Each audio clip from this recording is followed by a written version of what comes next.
I have meetings and calls all the time, and I want notes, but I also want to focus. And our sponsor, Plod, makes this so easy because the Plod Note Pro is this slim device. It attaches to your phone. It records crystal clear audio up to 16 feet away with 4 microphones. And it doesn't stop there. In the Plod app, everything is transcribed with labels showing who was speaking, summarized into highlights and action item lists. And you can also use the Ask Plod feature to pull out insights or even to draft follow-up emails from your meeting or call. Check out the Note Pro at davidpakman.com/plod or use the code Pakman for 10% off their other products, the Note or the Note Pin. The link is in the description. If you want better sleep, check out Pod 5 from our sponsor, 8 Sleep. It is a smart system that fits over any existing mattress, and it turns your bed into a fully adaptive sleep environment. The Pod 5 uses AI to adjust temperature, elevation, and sound in real time. Each side of the bed can cool or heat independently, and the new Pod blanket extends the comfort from head to toe. It can even detect snoring and gently raise your head to help. This has transformed my nights because I'm a hot sleeper. The Pod 5 keeps me cool, so I wake up feeling more rested. Go to 8sleep.com/Pakman and use the code Pakman for $350 off your very own Pod 5 Ultra. Jimmy Kimmel is back on ABC hosting his show as of last night, and Donald Trump is losing his mind and threatening to sue, which is interesting because we were told ABC's short-lived decision to get rid of Kimmel was only a business decision. Why would Trump be suing then if Trump has nothing to do with Jimmy Kimmel and ABC? It doesn't really make sense. We're going to hear from Jimmy Kimmel's monologue in a moment, but first I want to put up on the screen Donald Trump's Truth Social post about this, where he says, quote, "I can't believe ABC fake news gave Jimmy Kimmel his job back. The White House was told by ABC that his show was canceled." Oh, so the White House is in touch with the network. "Something happened between then and now because his audience is gone and his talent was never there. Why would they want someone back who does so poorly, who's not funny, who puts the network in jeopardy? By playing 99% positive Democrat garbage. He is yet another arm of the DNC, and to the best of my knowledge, that would be a major illegal campaign contribution. I think we're going to test ABC out on this." That's a threat right there. That's a lawsuit threat. Trump continuing, "Let's see how we do. Last time I went after them, they gave me $16 million. This one sounds even more lucrative. A true bunch of losers. Let Jimmy Kimmel rot in his bad ratings." So again, if this was merely the business decision MAGA told us it was, why is Trump now threatening to sue?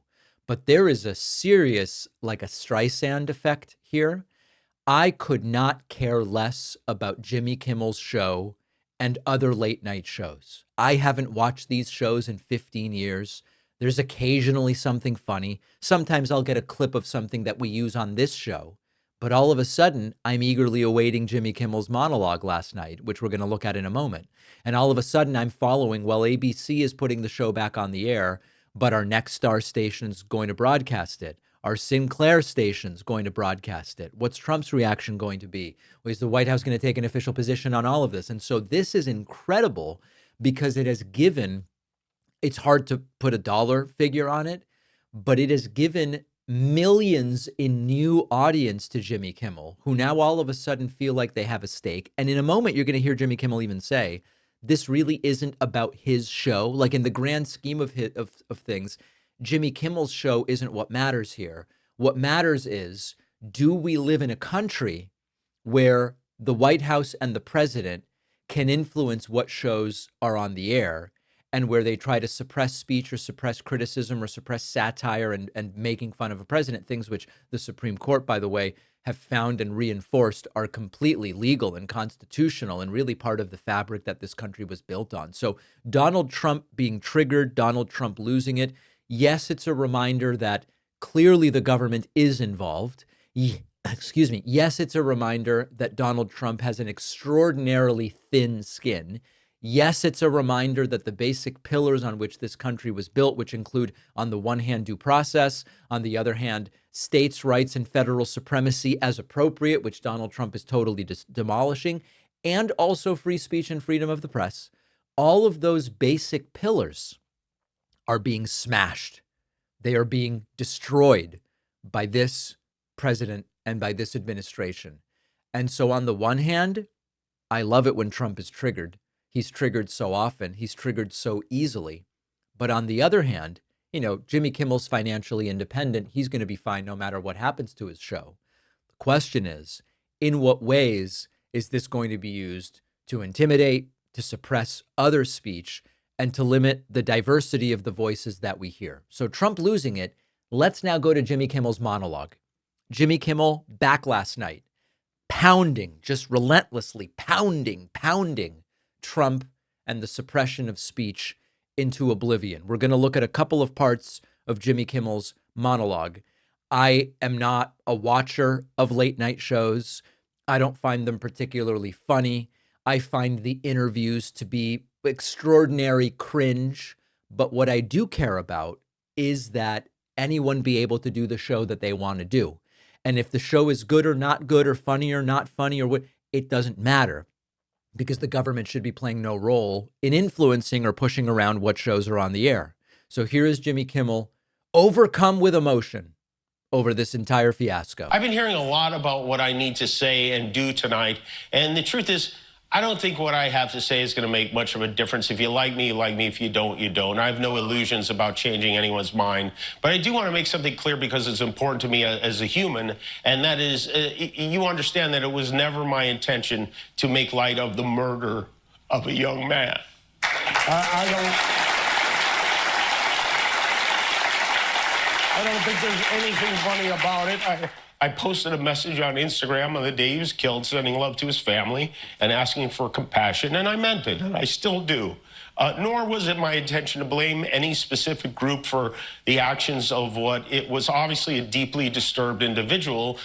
That was really the opposite of the point I was trying to make, but I understand that to some that felt either ill-timed or unclear, or maybe both. And for those who think I did point a finger, I get why you're upset. If the situation was reversed, there's a good chance I'd have felt the same way. I have many friends and family members on the other side who I love and remain close to, even though we don't agree on politics at all. I don't think the murderer who shot Charlie Kirk represents anyone. This was a sick person who believed violence was a solution, and it isn't. Ever. And also, selfishly,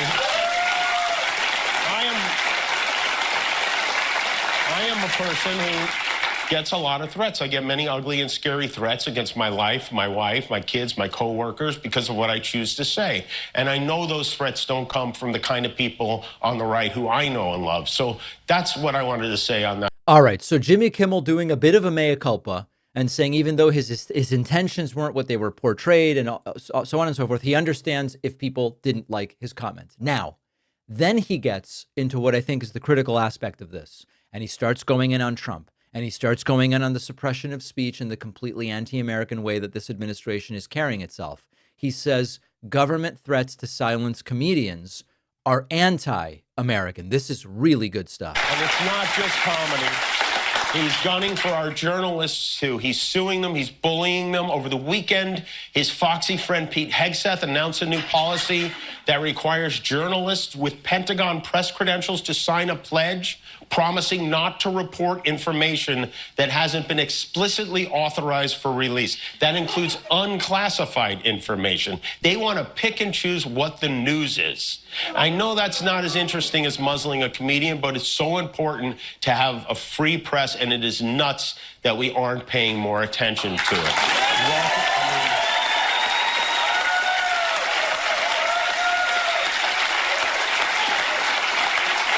Walter Cronkite must be spinning in his grave right now. He's dead, right? Yeah. Look, I never imagined I would be in a situation like this. I barely paid attention in school. But one thing I did learn from Lenny Bruce and George Carlin and Howard Stern is that a government threat to silence a comedian the president doesn't like is anti-American. That's anti-American. Trump clearly not liking this, as evidenced by his Truth Social tirade that we looked at, and then Kimmel going in even more specifically on Brendan Carr. 10 years ago, this sounded crazy. Brendan Carr, the chairman of the FCC, telling an American company, we can do this the easy way or the hard way, and that these companies can find ways to change conduct and take action on Kimmel, or there's going to be additional work for the FCC ahead, in addition to being a direct violation of the First Amendment, is not a particularly intelligent threat to make in public. Ted Cruz said he sounded like a mafioso. Although, I don't know, if you want to hear a mob boss make a threat like that, you have to hide a microphone in a deli and park outside in a van with a tape recorder all night long. This genius said it on a podcast. Brendan Carr is the most embarrassing car Republicans have embraced since this one. And it's a picture of a Cybertruck, and Kimmel is completely correct here. He even makes the point that I alluded to, which is it gets a lot of attention when it's a late night comedian with a huge staff and huge show. But the question is, do we live in a country where you can just do the show you want, even if you're criticizing the president, or don't we? No, this show is not important. What is important is that we get to live in a country that allows us to have a show like this. And this is why, even if you don't care about Jimmy Kimmel, and I don't, I mean, I haven't watched the Jimmy Kimmel show and I don't even know how long it's been on. I just don't watch it. It's not about that. This is about what comes next. And not everybody has the financial independence and the resources to defend themselves and to beat back such an attack, as does Jimmy Kimmel. And so at minimum, remember, like and subscribe on YouTube, on Spotify, on Apple to the shows that you support. I would love it if this were one of them.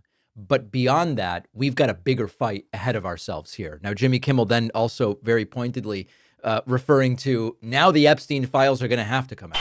He did his best to cancel me. Instead, he forced millions of people to watch the show. That backfired bigly. He might have to release the Epstein files to distract us from this now. Anyway, so Kimmel is back, as we talked about on the award-winning bonus show yesterday. Oh, the bonus show where you want to make money, but everybody else that makes money to fund themselves is bad. Right. As we spoke about on the bonus show yesterday, it's not clear how many of the ABC affiliate stations are ultimately going to be broadcasting this show, some Nexstar and Sinclair stations not running it.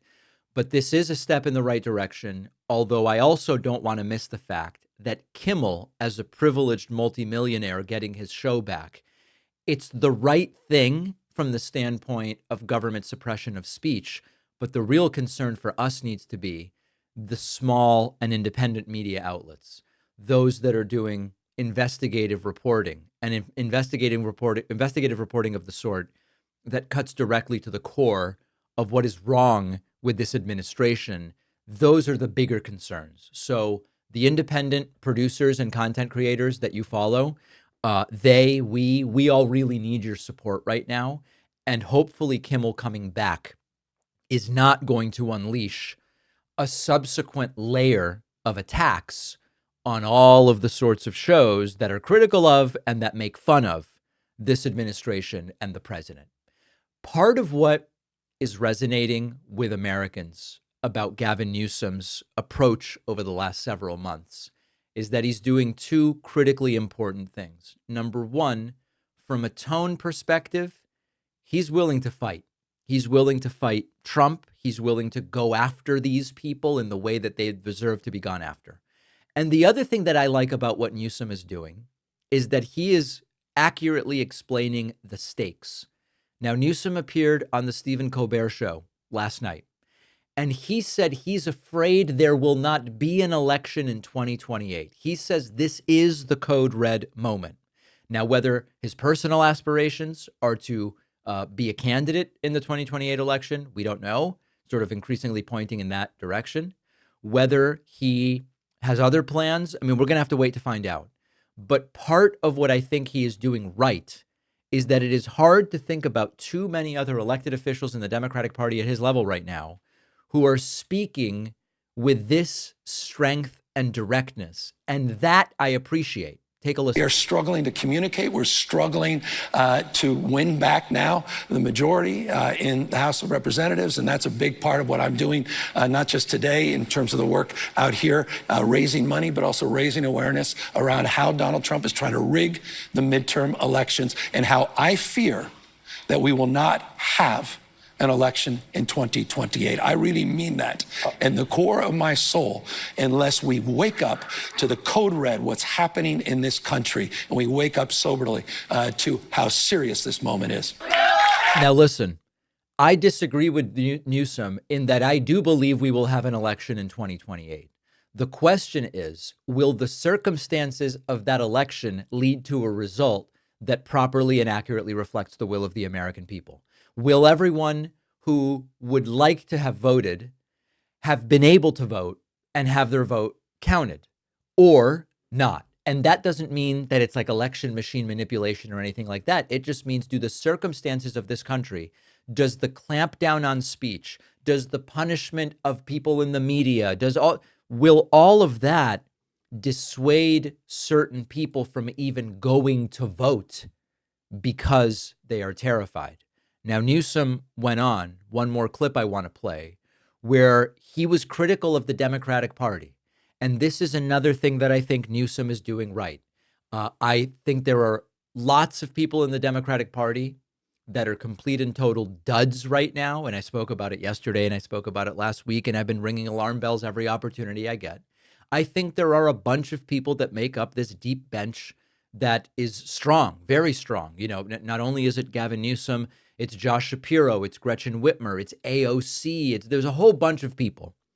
One of the things Newsom is including in his critique of the state of affairs and his demand, his desire for something other than the status quo, is a criticism of the Democratic Party. Listen to this. Why do you think it so deeply resonates with people? Why do you think this has made such a difference? I mean, you're glad it is, but what do you think people are responding to? Just the fight. I think, you know, this has been a tough time. I'm aware. But a lot of anxiety, a lot of stress, a lot of folks that honestly just don't know we're going to get our country back. And I get it. This guy is flooding the zone. He's dominating the narratives. Facts don't seem to matter. Mm-hmm. And Democrats, frankly, have had a difficult time pushing back. And Democrats feel that, you know, times there's sort of this weakness that dominates our brand and our party. And I think what people appreciate is that we're willing to fight, and not only fight symbolically by having a little bit fun, but fight substantively. We have 41 lawsuits against this son of a bitch. We're pushing back and we're winning. And we're filling a void on a lot of issues. I'm out here for Climate Week. California is the tentpole in terms of climate policy in this country. As he walks away from Paris, he walks away from leadership, moral authority around the rest of the world. California's trying to assert itself on health policy. Same thing. We created this West Coast Collaborative. We're not going to listen to this guy. We're not going to listen to him trying to pronounce acetaminophen, or we're not going to sit there. Now, sadly, Newsom mispronounced it. Instead of acetaminophen, he pronounced it acetaminophen. Put that aside for a second, okay? Right, when you mispronounce the thing, you're criticizing someone else for mispronouncing. And actually, let me just make sure I heard that correctly. We created this West Coast Collaborative. We're not going to listen to this guy. We're not going to listen to him trying to pronounce acetaminophen. Yeah, he mispronounced it, unfortunately. But listen, overall, Newsom is admitting Democrats have been weak in how they communicate. That's a rare acknowledgement, and it's a blunt acknowledgement. And I like his emphasis on we need to fight substantively and we need to fight symbolically. That could be taken as a critique of the Biden style, certainly a critique of the broader Democratic status quo. And one of the things we've learned from history is that collapses of democracy often are preceded by too many people saying, this can't really happen here, we don't need to worry. I like that Gavin Newsom is cutting against that denial. And Plato warned that democracies collapse into tyranny when citizens stop believing the system is working And Newsom is warning in that vein that that's the direction that we may be going. We're going to take a very quick break. I'll have more about this on my Substack, which you can find at substack.davidpakman.com. If you have calls or meetings for work like I do all the time, or you're taking notes for classes or creative projects, you know it's really easy to miss important points. Check out this tool that will really revolutionize how you take notes. It's the Plod Note Pro. It's a thin credit card-sized device, attaches to your phone, captures crystal clear audio with 4 studio-grade microphones, and up to 50 hours of nonstop recording, even when multiple people are talking. But Plod will go way beyond just the recording, because then you've got the app. It'll label who's speaking. It can transcribe in 112 languages. It'll deliver structured summaries with highlights and to-do lists generated from the conversation. And they also have this Ask Plod feature where you can actually search conversations or draft follow-up emails or brainstorm ideas, really like having a second brain. Now, unlike recording on your phone, you don't have to worry about your battery running out. No interruptions. Your data just stays safe with end-to-end encryption. I've been testing Plod myself. It makes meetings way easier. I don't worry about missing anything. So go to davidpakman.com/Plod, check out the Note Pro, or use the code Pakman for a great discount on their other products, the Note or the Note Pin. The link is in the description. If you've been struggling with energy, focus, or even mood, your sleep might be the missing link, and that is exactly what 8 Sleep is designed to help. Their latest product, the Pod 5, is the most advanced sleep system on the market, turns your existing mattress into a personalized recovery environment, no wearables required, because the Pod 5 cover uses real-time AI to regulate temperature independently for both sides of the bed, down to 55 degrees, as warm as 110, and with the new Pod blanket, that precision comfort wraps your entire body. No more kicking off covers or waking up drenched in sweat. It also senses snoring and automatically lifts your upper body to open the airways. The built-in speaker can play white noise and meditations from Dr. Andrew Huberman to help ease you into deeper sleep. Try the Pod 5 Ultra risk-free for 30 days. Go to 8sleep.com/Pakman and use code Pakman to get $350 off. The link is in the description. The David Pakman Show continues to be primarily funded by our audience. We have something called membership. There are 2 iterations of it. You can sign up on my website, joinpakman.com, or you can become a Substack paid member at substack.davidpakman.com. You can also do both. We have a few hundred people that are subscribed to both, and I really appreciate all of you. Also want to mention the last day of this month will mark 3 years, 3 months, and 3 weeks until the end of Donald Trump's term. We also have 3.33 million YouTube subscribers. And so on the last day of this month, we're doing something 333 related. It'll be the biggest membership discount of the year. I would love for you to sign up on that day. All you need to do to be notified about that membership discount is get on my newsletter, substack.davidpakman.com. Donald Trump spoke before the United Nations General Assembly and suffered a total psychotic episode. Yes, he was more orange than we've ever seen. Yes, his eyes were almost completely swollen shut into slits, out of which I don't even know how he could read his teleprompter, which, by the way, malfunctioned because of his staff screwing it up, not anybody sabotaging him. But Donald Trump speaking in front of world leaders and talking about what? Talking about polling. I know. It's another global humiliation for the United States. The American public agrees with it. I mean, I was very proud to see this morning I have the highest poll numbers I've ever had. Part of it is because of what we've done on the border. I guess the other part is what we've done in the economy. Joe Biden's policies empowered murderous gangs, human smugglers, child traffickers, drug cartels, and prisoners from all over the world. You know, it's bad enough that he's talking about poll numbers at the United Nations. The other world leaders, if you're wondering, did not talk about their poll numbers at the United Nations. but he's also lying about his poll numbers. His poll numbers are completely in the toilet. Record low approval, not only overall, but also specifically on the economy, the issue which he said he was going to be great on. Trump then said he's great at predicting things. He's just such a good predictor of stuff. Like, for example, remember when he said that if Biden won in 2020, we would no longer have heating in the winter or air conditioning in the summer?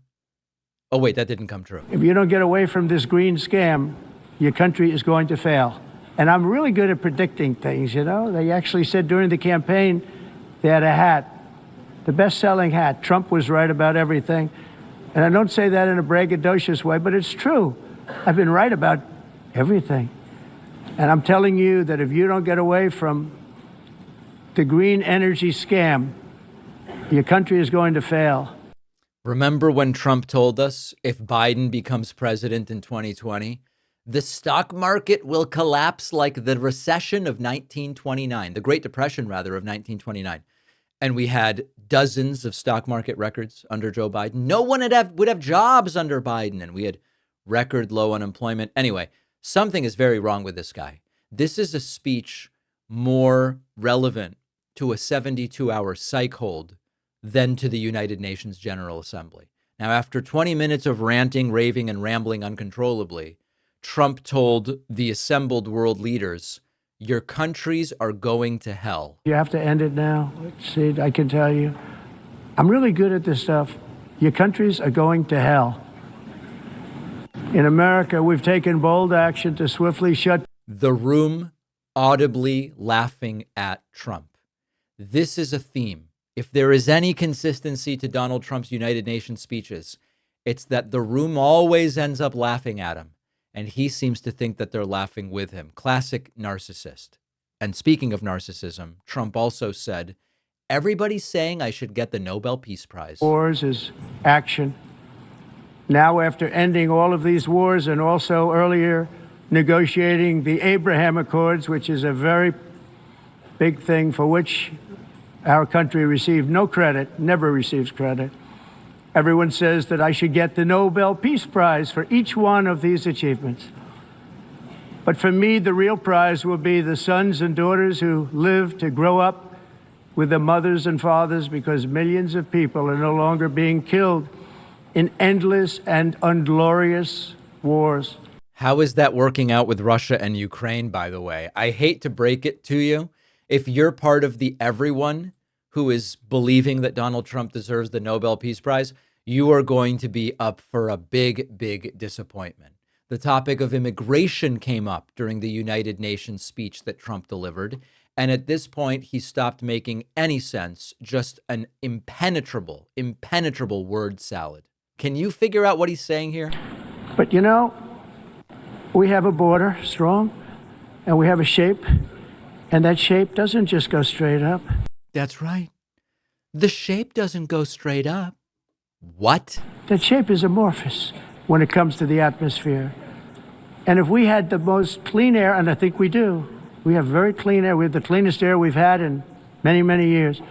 But the problem is that other countries, like China, which has air that's a little bit rough, it blows. And no matter what you're doing, it blows. Down here, the air up here tends to get very dirty because it comes in from other countries where their air isn't so clean. And the environmentalists refuse to acknowledge that.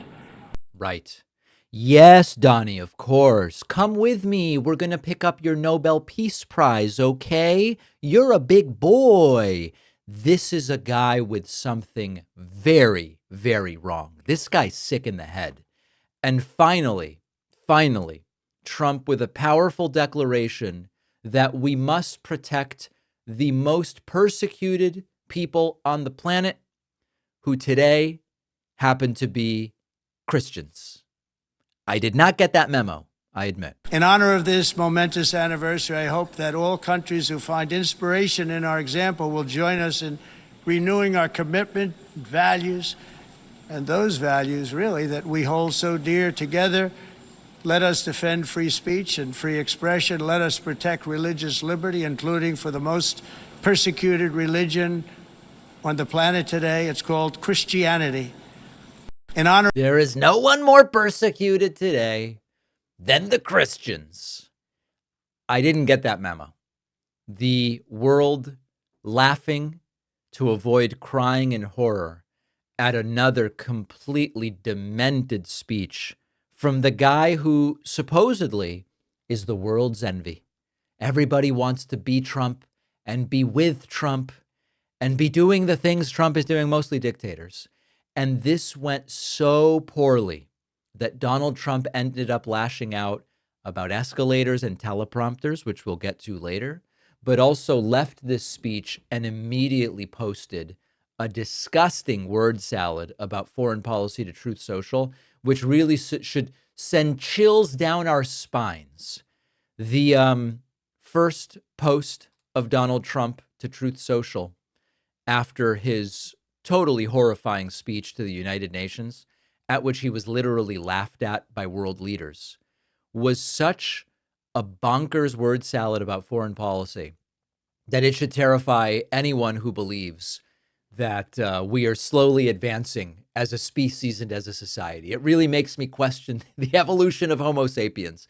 Trump posting to Truth Social, quote, "After getting to know and fully understand the Ukraine-Russia military and economic situation, and after seeing the economic trouble it is causing Russia, I think Ukraine, with the support of the European Union, is in a position to fight and win all of Ukraine back in its original form. With time, patience, and the financial support of Europe, and in particular NATO, the original borders from where this war started is very much an option. Why not? Russia has been fighting aimlessly for 3.5 years, a war that should have taken a real military power less than a week to win. This is not distinguishing Russia. In fact, it is very much making them look like a paper tiger. When the people living in Moscow and all of the great cities, towns, and districts all throughout Russia find out what is really going on with this war, the fact that it's almost impossible for them to get gasoline through the long lines that are being formed and all of the other things that are taking place in their war economy, where most of their money is being spent on fighting Ukraine, which has great spirit and only getting better. Ukraine would be able to take back their country in its original form, and who knows, maybe even go further than that. Putin and Russia are in big economic trouble, and this is the time for Ukraine to act. In any event, I wish both countries well. We will continue to supply weapons to NATO for NATO to do what they want with them. Good luck to all." This is absolutely nuts. Now, top level, you're not wrong if you interpret this and say, wow, this all of a sudden, wow, this sounds much less pro-Russia and all of a sudden much more pro-Ukraine. Ukraine's got to take back all the land Russia took and maybe even more. Trump suggesting a war of aggression for Ukraine. And that's fine. I mean, I'm glad to see that, to the extent that it is Ukraine that's fighting this war defensively. But it's a completely incoherent post. I mean, first of all, the syntax is all over the place, contradicting thoughts, no real clear point. Sounds like a parody of Trump trying to sound like a foreign policy expert, and instead it's rambling filler and randomly capitalized words. But then after all of it, this sort of signals a reversal. Trump, who has been so pro-Russia on this issue, all of a sudden he's like, no, Putin's screwing up. Ukraine can get all of its territory back. Maybe they can even get more back. That sounds like a 180. Then he goes, oh, I wish both countries well. Like, it's the Chiefs versus the Patriots. I wish both teams really well. This is a brutal war, not a sporting event. And the swings are kind of manic. Ukraine's winning. Russia's collapsing. Good luck to all. It's unmoored to any reality. And if you bring this statement to allies and say, what is Trump's position right now? I don't think they can decipher it from this. One moment he's praising Putin. Next, he's saying Ukraine should take everything back and maybe even more. And so this is an example of that instability I've been talking to you about. This is what makes Trump dangerous in office. Foreign policy is dictated by mood swings. Incoherent rants lead us to start wondering, what exactly is it that's going on? What is the position? And then I think also it's interesting to mention, he keeps talking about NATO should do this, that, and the other thing. Ukraine really is fighting this war. Why is it now up to NATO? It's just sort of weird. Does Trump even really understand what's going on there? Now, to his credit, this is wacky enough and worded in such a way as potentially adversarial to Russia enough that Putin may see this and go, oh, damn, I may be losing control of my pet project over there in the United States. Completely whacked and incoherent. But maybe it'll get Putin to reconsider some of his belligerence. And by the way, we were told that the Putin summit with Trump in Alaska was really going to put Putin on the straight and narrow. We weren't going to see any outbursts from him since that. And of course, the attacks, the drones, and the missile strikes have only escalated since then. So at least up until yesterday's incoherent rant, Donald Trump not exactly striking fear into the heart of Vladimir Putin. Maybe the belligerence of this rant will actually make Putin scared. I don't know. I don't have a cat myself, but many friends and family do. And lately they have all been talking about Smalls. So when Smalls came on as a sponsor, I wanted to learn more. Smalls is a fresh take on cat food because their recipes are protein packed, made with ingredients you would actually recognize from your own fridge. No preservatives, nothing artificial, real food made for cats. That's why cats.com and Forbes both named it best overall cat food. Friend of mine recently mentioned their cat seems excited when the Smalls boxes show up. They tried putting it side by side with the old food. The cat went straight for Smalls, which is a pretty good sign. For a limited time, my audience gets 60% off your first Smalls order plus free shipping. Just go to smalls.com and use the code Pakman. The link is in the description. Let's be honest, when it is hot outside the way it's been, bad underwear makes it really much worse. Our sponsor, Sheath Underwear, has completely rethought how men's underwear should function in the heat. Sheath's boxer briefs are designed with a dual pouch system, keeping everything in place, separate, ventilated. This means less sweat, less sticking, less of that awkward adjusting. And if you're not using the pouches, the fabric alone is a game changer. Soft, stretchy, moisture wicking, now available in cooling materials like bamboo and mesh. I wear these at the gym during long work days, especially when I know it's going to be hot outside. It just keeps you dry and comfortable. And they've really raised my expectations about how good underwear can be. Wearing Sheath is like having built-in climate control for the lower half of your body. Everything stays cool, dry, and where it should be. If you've never thought much about your underwear, this is the one brand that might make you start. Go to sheathunderwear.com/Pakman. Use the code Pakman for 20% off. The link is in the description. It is great to welcome to the program today Colin Allred, Texas Democratic Senate candidate, and someone I've been looking forward to speaking to for a while. Really appreciate your time today. Appreciate you, David. Thanks for having me. So I want to start zoomed out and then maybe zoom in to your campaign and the dynamics of it. I believe Texas has not elected a Democrat to the Senate since 1990. And every election cycle, we all hear, Texas is starting to be in play. Texas is purple. There's usually like one presidential poll that goes, it's within the margin of error. But that, at least in the presidential elections, has not yet come to fruition. Talk to me a little bit about why now? What do you think is different in Texas that could sort of turn this around for the first time in 36 years? Yeah, well, thank you, David. Thanks for having me on. Listen, I'm a fourth generation Texan. My boys are fifth generation Texans. So, for me, it's personal to fight for my state. I served us in Congress, but my story was made possible by folks here. Like when you're raised by a single mom who's a public school teacher, and you struggle growing up, you have to have a lot of help. And so I had great teachers and coaches. I had a YMCA that I went to that was really important for me. And so I believe in our state. And I also want to just be clear that Texas has, as many folks know, been a state where we're one of our struggles has been making sure that our folks come out to vote. And I was a voting rights lawyer before I ever ran for Congress, before I was in the Obama administration. And the reason I became a voting rights lawyer because I wanted to make sure that every Texan and really every American would have a chance to make their voice heard in our democracy. And I just want to say that that is certainly part of what we're struggling against here in Texas is voter suppression. But that's not the only thing. I talked to a lot of folks, even during my voting rights work, who felt like, well, what is it going to matter? What's going to change if I jump through all these hoops? If I've worked in 2 or 3 jobs, why should I go vote if nothing's going to change for me? That's why I think it's really important that we talk about what's happening right now with families, particularly working families, how they can't afford to get by, how they're working harder and harder for less. That's my story as well. And how they're spending less time with their kids. They feel like they're swimming upstream. And the answer needs to be that this is how we're going to do something about this for you.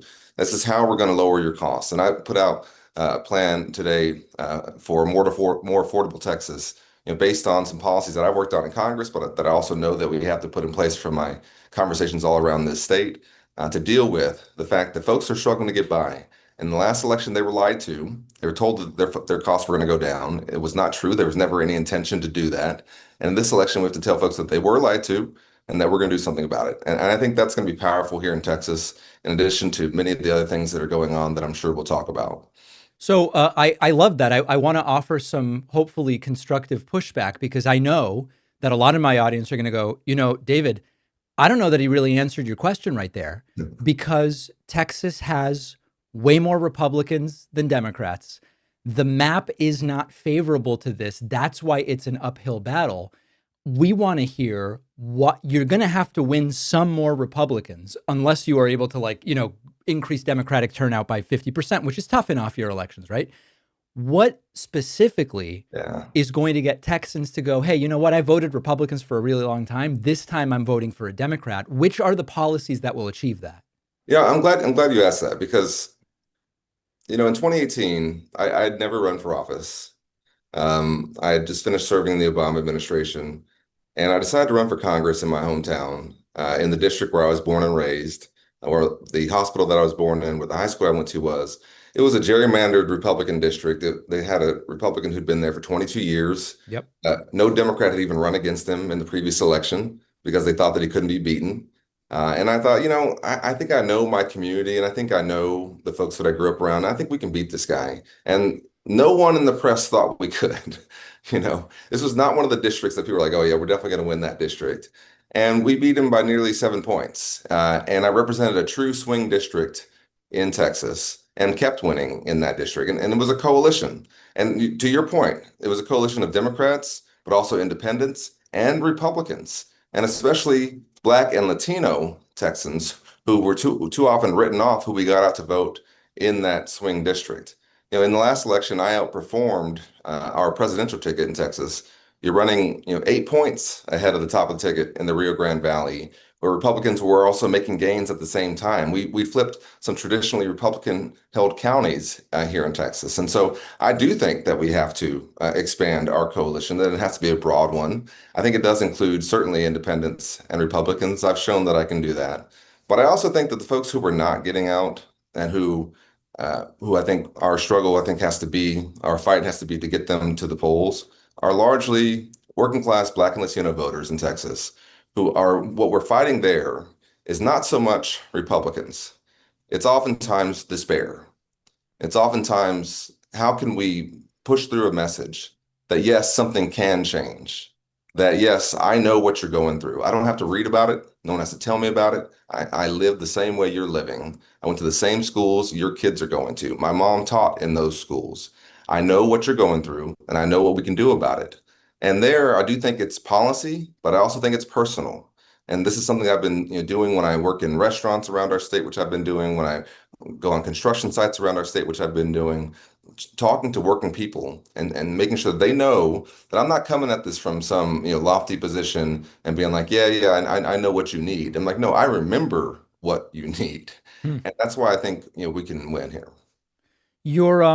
If I understand your position on Social Security correctly, you want the wealthy to pay this. What I saw written was to pay the same rate as everyone else.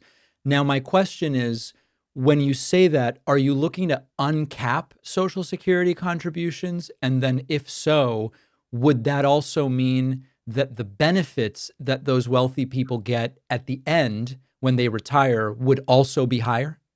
Listen, and I want to be clear about this, because I don't think we have to be prescriptive, but I do support raising the cap with a gap for certain working folks to kind of get above that.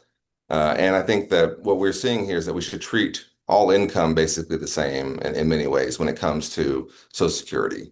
that it shouldn't just fall on working people to pay into it. And that once you get above a certain level, or if your income comes in a different form, that you're not paying into Social Security. That to me is unfair, and it targets working people and makes it harder for them. And so my goal is to expand and to protect Social Security into the future. There's several different ways to go about it. And in my plan that we put out today, we have the Social Security Expansion Act. That's one way to do it. But what I ultimately want to do is make sure that we protect Social Security and that we make it better. Because I talked to, when I was in Congress, the folks who called into my office, it was most heartbreaking, were the folks who were relying on Social Security every month to get by. And if their check was delayed by a week or even 2 weeks, they could have a cascading effect where all of their bills went unpaid, where they could lose so many things that they had worked so hard for. And listen, this is something that folks are really, really relying on. And so when I hear people say, we should raise the age for Social Security, I don't think that you've ever met working people. I don't think you've met the folks who are working outside and making their living and then showering after work instead of before work, because they're counting their days until they get to that point to where they can then rely on this thing that they've been paying into out of their hard-earned paychecks. And so that to me is the commitment that we have to keep. But so if I may, I want to go back to the specifics. So right now the cap is at 176,000. You pay in up to 176. You want a gap, and then it kicks back in at what income level? Yeah, and I think it's around 450,000 or somewhere around there. But I think the point is to make sure that when we're talking about the ultra wealthy, that we're still paying into the Social Security trust fund, and I think that's the most important thing. And again, having been in Congress and worked on these things, what I think is important is that we have a goal that we put down and we say this is what we're going to work towards. The details, quite honestly, will often have to be hammered out while you're trying to get enough votes to get it to the Congress, and that's kind of always my approach. But I want to make sure people know that Social Security does not have to go insolvent, that we don't have to keep it where it is, and that, to be honest with you, keeping it where it is the equivalent of sticking your head in the sand and just hoping nothing bad happens, because we have a wave of older folks who are going to be hitting Social Security coming up in the coming decades. That's going to make this something that we have to deal with. So let's put a stake in the ground now and say this is how we should deal with it. We should ask the wealthiest to pay more into it. And we should also make sure that we expand these services for folks who really need it. Okay. And the reason I ask about this is a lot of people have not thought about some of this stuff, and it makes it sort of, when voters hear it, they go, I don't know how well thought out that is. So perfect. We've got a gap. 450 kicks back in. Now you make $1 million a year. You're paying in up to 176, not between 176 and 450, again, between 450 and $1 million. When that person retires, do we have to expand the benefits table so that because they've paid in so much more, they also get a higher benefit at retirement? No, we're not getting a higher benefit. No, that's not. No. Yeah, no, there's no higher benefit. It's a higher benefit for everyone, right? So that's the way Social Security works, is that it's universal. So we would expand the benefits by $2,400 a year for every senior, right? Okay. It's not specific for people who are paying more in, if that's what you're asking. Got it. And I'm not sure if I got your question right, but no, you got it. Yeah, no, it sounds like your answer is no. Very, very clear on that. Okay, good. Yeah. Let's talk a little bit, to pick one other thing, about what's going on in California with the redistricting, and it relates directly to what's happening in Texas. So I think it's highly salient for a lot of your voters. Do you support what Governor Newsom is trying to do there with Proposition 50?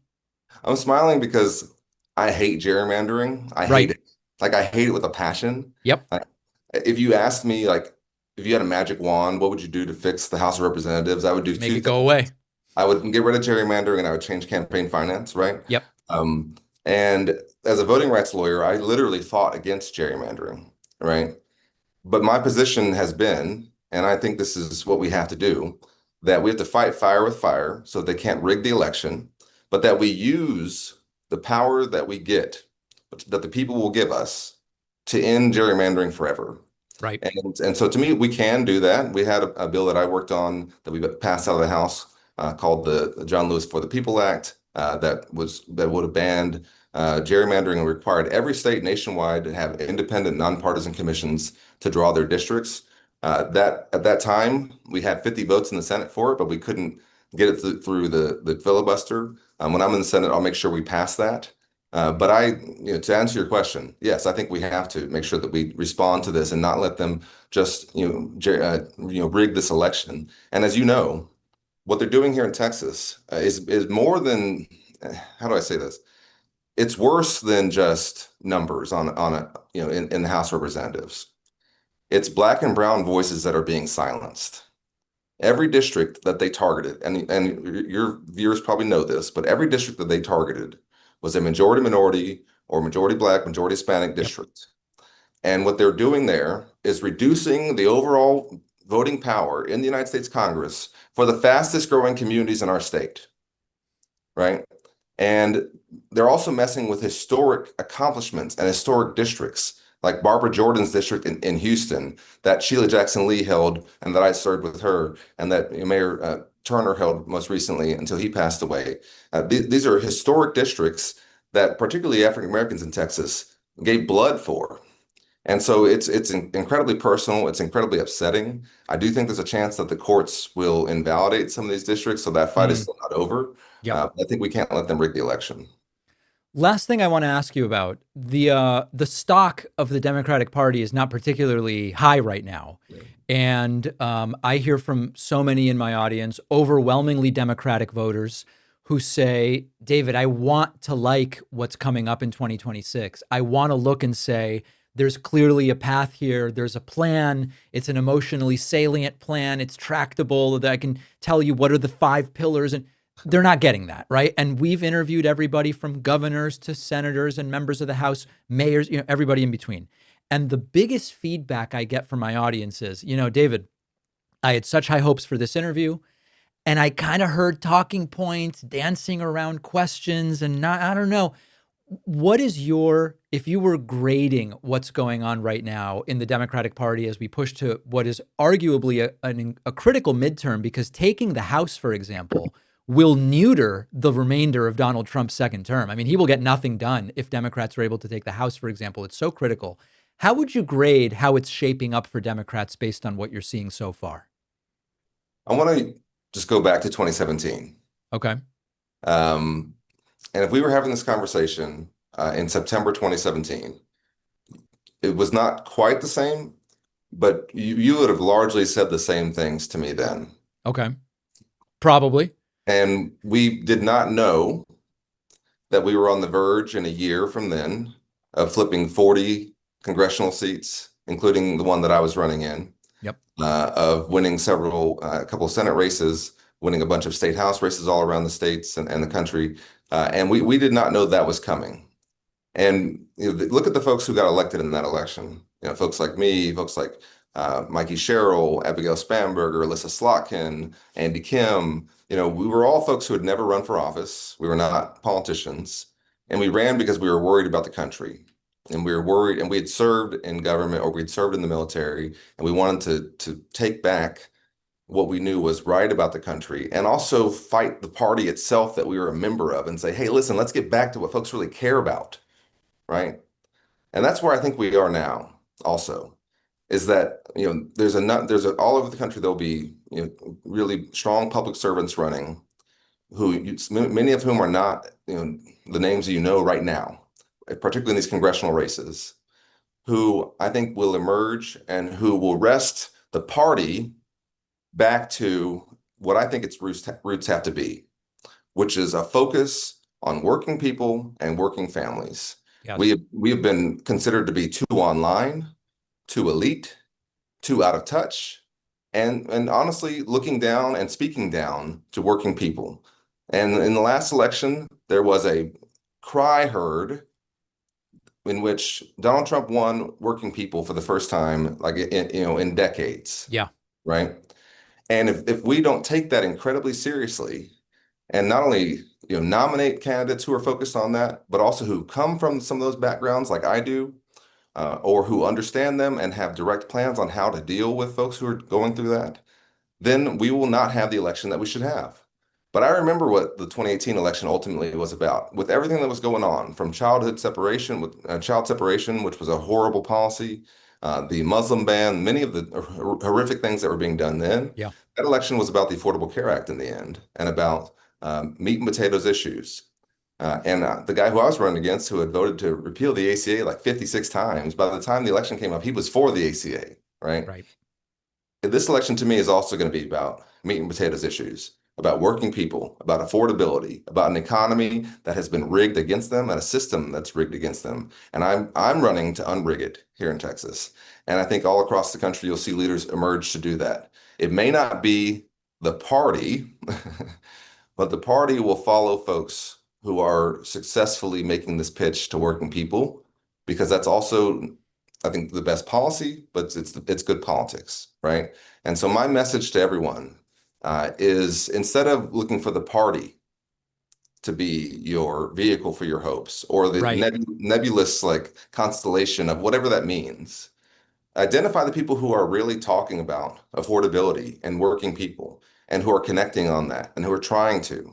There's a reason why, I've been, working on these work sites and doing these things, and going to football games and talking to people in the stands at the games about their kids and what's going on in their lives, is because I'm trying to center us and center this campaign back on the ground that I'm most comfortable in, which is the folks who I grew up around, who are people who work hard, who play by the rules, and who want to be able to get ahead and have their kids get ahead, but feel like they can't.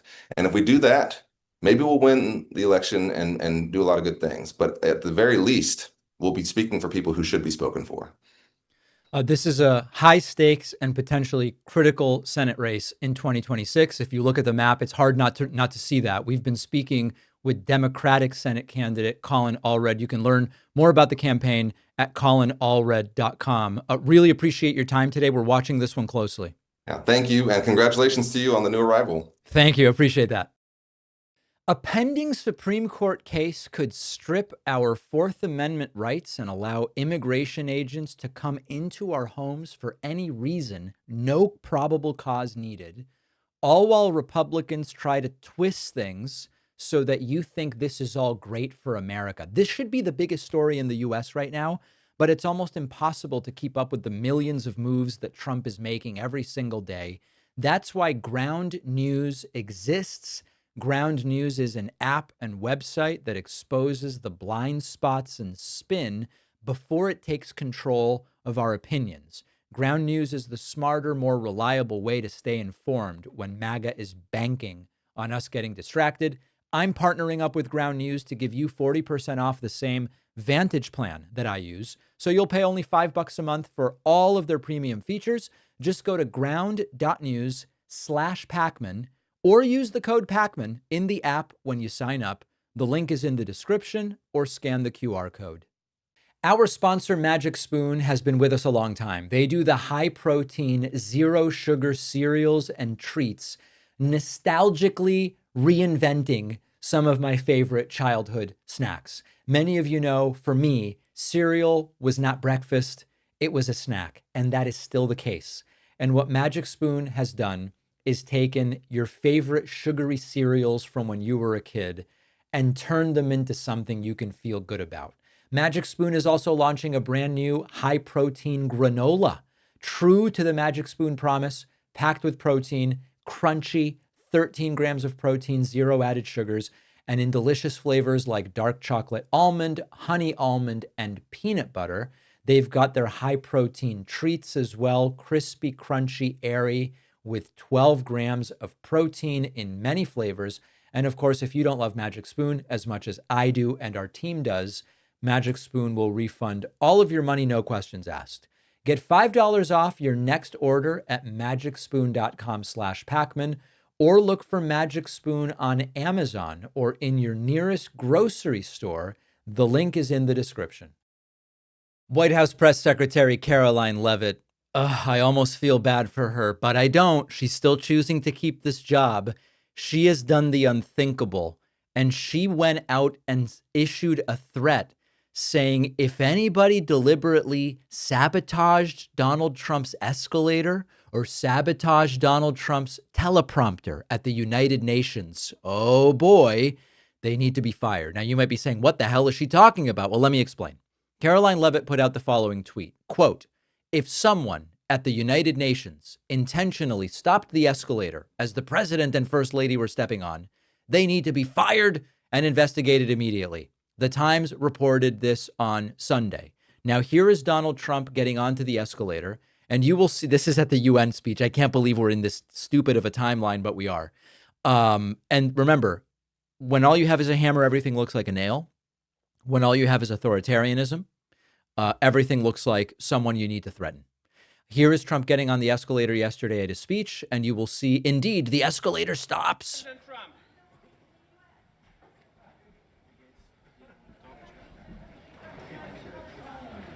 Oh, my goodness. President Trump, Schumer. Okay. The escalator stopped, and God forbid Trump had to walk up the stairs. He almost missed his speech by having to walk up the stairs. Okay, so what exactly happened here? Well, Donald Trump has a perspective. He actually ranted about this during his United Nations speech. All I got from the United Nations was an escalator that on the way up stopped right in the middle. If the First Lady wasn't in great shape, she would have fallen. But she's in great shape. By the way, it stopped in the middle. It stopped like one step up from where it started. We're both in good shape. We both stood. And then a teleprompter that didn't work. These are the two things I got from the United Nations, a bad escalator and a bad teleprompter. Thank you very much. These people are the perennial victims. We are the victims of everything, and also others need to be punished. Now, unfortunately for Trump and Caroline Leavitt's narrative, we got a reality check from Farnoosh Amiri, a UN correspondent for the Associated Press, who was able to report, quote, a United Nations official said the UN understands that someone from the president's party who ran ahead of him inadvertently triggered the stop mechanism on the escalator. The official, speaking on the condition of anonymity, said the White House was operating the teleprompter for Donald Trump. As usual, Trumpism. We are the biggest victims in the world. We are the most poorly treated people in the world. Everyone's discriminating against us, and everything is someone else's fault, except it was a Trump staffer that stopped the escalator inadvertently, and it was the White House, Trump's team, controlling his teleprompter during the speech. But for Caroline Leavitt, there is no lie too unbelievable. There is no distortion too incredible for her to just go along with it and say it. And when she appeared on Fox News, it actually got even worse. And I want to talk about that now. Caroline Leavitt went on Fox News. And the incredible circumstances of this led to a we're the victims scenario. Jesse Waters suggests, after it has already been declared by an AP reporter that Trump's escalator at the UN stopped because one of his own staffers triggered the stop, that Trump's teleprompter stopped working correctly during his UN speech because of something that was done by the White House staffers controlling the teleprompter. Jesse Waters says, I believe this is sabotage. And Caroline Leavitt is quick to agree that that's the way it looks. The escalator is part of Antifa. All right, Caroline, it does appear to be sabotage with the escalator and the teleprompter. What is the White House going to do about that? This is at 8:15 Eastern time, okay? This was hours after we found out the real cause. Well, Jesse, that's definitely what it appears to be to me. And that's why I put out a statement earlier. There was some concerning reporting over the weekend from the London Times, as you pointed out, that UN globalist staffers were basically plotting to set up the president of the United States. And first it was the escalator, then it was the teleprompter, and then Katie Pavlich from Town Hall, who we offered a seat in the press pool to cover the president's historic speech today, noticed that the audio inside of the room was much lower and oh, These people are incredible. The audio was lower. Side of the room was much lower and different for the president of the United States than the previous speaker. So when Yeah, they made it sound like he was constantly sniffing. Oh, wait a second. That's exactly what he was doing. you put all of this together, it doesn't look like a coincidence to me. And I know that we have people, including the United States Secret Service, who are looking into this to try to get to the bottom of it. And if we find that these were UN staffers who were purposefully trying to trip up, literally trip up the president and the first lady of the United States, well, there better be accountability for those people. And I will personally see to it, Jesse. Good. Oh man, they can't just go, oh, we just, like, one of our staffers who was walking up ahead triggered the stop mechanism. That's all. It's not a big deal, no huge deal. And Jesse Waters just builds on this as well.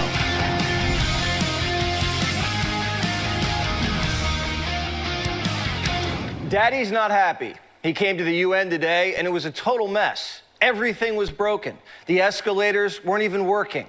Trump and Melania were riding it up and it just stopped. The first lady lost her balance a bit, but She lost her balance a bit. steadied herself, thankfully, and then marched to the top. She could have been She marched. hurt. And the president looked over at the press and knew something was up. At first, we thought the escalator just malfunctioned, but then so did the teleprompter. Very, very suspicious. Now, again, all of this is happening hours after all of these narratives have been debunked. This is a classic of authoritarianism, which is that on the one hand, you attempt to project strength with this whole alpha beta male thing. These are the alpha males. These are the emblems and pinnacles of strength and fortitude and all of it. But at the same time, they lose their minds over the most minor thing, like the escalator stopped.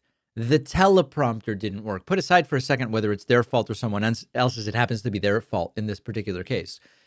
How is it that you are so strong, so much stronger than everybody else, but at the same time, so much time is spent attacking others for, and with Jesse Waters, it's on the behalf of Trump, defending him and going after those over such minor, inconsequential things. And the bigger picture of this kind of gets us to the next thing that Caroline Leavitt said. Like, the real reason she was there is that this speech was a fiasco, and the room full of world leaders was laughing at Trump, and it was not well received. And he ranted about polling and lied about it and told people their countries are going to hell and all of this stuff.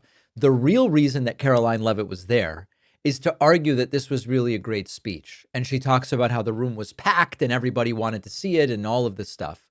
But the room was laughing at him. And so she's really doing damage control. And if she can add in there, they also were so unfair. They sabotaged the escalator and they sabotaged the teleprompter. All the better to show that this guy is the ultimate victim. The president was blunt, very blunt today. It was definitely useful because these people have to get their act together. Do you think the UN heard the president loud and clear? Absolutely. In fact, the room was absolutely packed.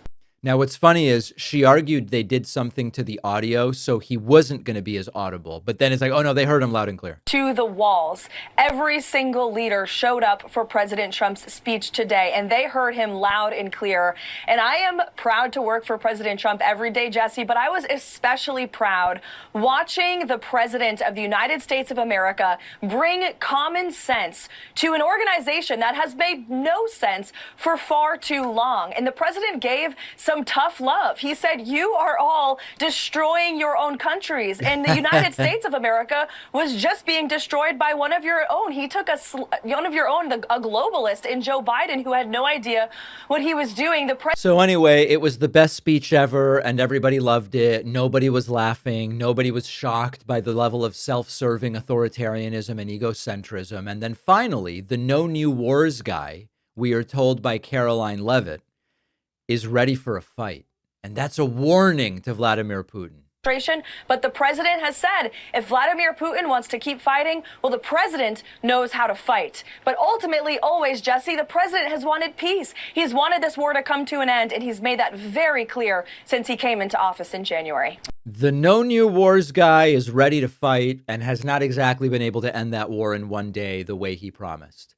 You have to remember, in the world of authoritarianism, the more they tout the strength of the leader, the more they realize the leader is being seen as increasingly weak. And Caroline Leavitt, you know, we've said, is she going to regret this when she's older? I don't know. But I do know that with that huge cross she wears, there is nothing Jesus-like or God-like about the facility with which she lies every single day. Now, unfortunately, while we've been filming the show, there's been a mass shooting. 3 people have been shot at a Texas ICE facility. The suspected gunman has been killed, and we're going to talk about that on the bonus show today. A jury has also convicted Ryan Ruth on all charges in the attempted assassination of Donald Trump. And finally, California has issued a historic fine over a lawyer's ChatGPT fabrications. Could this be the new thing? Major fines when ChatGPT hallucinates. And what is the legal liability here? An interesting discussion that we will have. Remember that this individual YouTube clip, if that's what you're watching, is part of a daily podcast. You can get that podcast for free anywhere podcasts are available. Spotify is one option. Apple Podcasts is another, but use your pick. Get the full hour show in audio form on the podcast app of your choice. I'll see you on the bonus show. I'll see you back here tomorrow.